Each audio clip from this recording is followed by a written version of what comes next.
Hi friends. ఈరోజు నేను మీకు ఒక కథ చెప్పాలనుకుంటున్నా. అది కథ కాదు,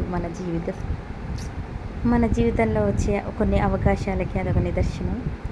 సో ఒక ముని దేవుడి కోసం మహా తపస్సు చేస్తుంటే చాలా అంటే ప్రాణాలు పోయే పరిస్థితి, గాలి తుమ్ము నీళ్ళల్లో మునిగిపోయే పరిస్థితి వచ్చినప్పుడు, రండి పక్కన వాళ్ళంతా రండండి వెళ్ళిపోదాము, మీరు బతకరు చనిపోతారు అని చెప్తే, లేదండి నా దేవుడు వస్తాడు అని చెప్పి అక్కడే ఉన్నాడు. నీళ్ళు వస్తున్నాయి.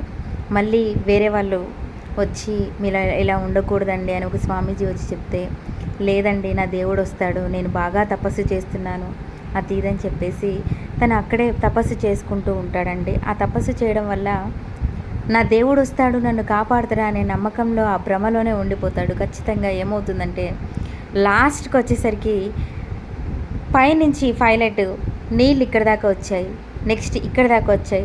పైనుంచి ఫ్లైట్లో కొంతమంది జవాన్లు వచ్చి, లేదు మునీశ్వర నువ్వు చనిపోతావు, ఖచ్చితంగా చనిపోతావు, నువ్వు బ్రతకవు అని చెప్పినా కూడా, లేదండి నా దేవుడు కాపాడుతాడు అని చెప్తారు. లాస్ట్కి ఏమవుతుందంటే ఆ మునీశ్వర్ చనిపోతాడు. చనిపోయిన తర్వాత దేవుడి దగ్గరికి వెళ్ళి, దేవుడా నన్ను ఎందుకు ఇలా చేశావు అని అడిగితే, ఒక్క రూపంలో ఒకే ఒక్క మాటలో సమాధానం చెప్పిన దేవుడు ఏమన్నాడో తెలుసా? ఏమన్నాడంటే, నీకు నేను ఎన్నో అవకాశాలు ఇచ్చాను, మనుషుల రూపంలో వచ్చాను, స్వామీజీ రూపంలో వచ్చాను, విమానంలో వచ్చింది కూడా నేనే. మునీశ్వర నీకు ఇన్ని అవకాశాలు ఇచ్చాను, నువ్వు వినియోగించుకోలేదు.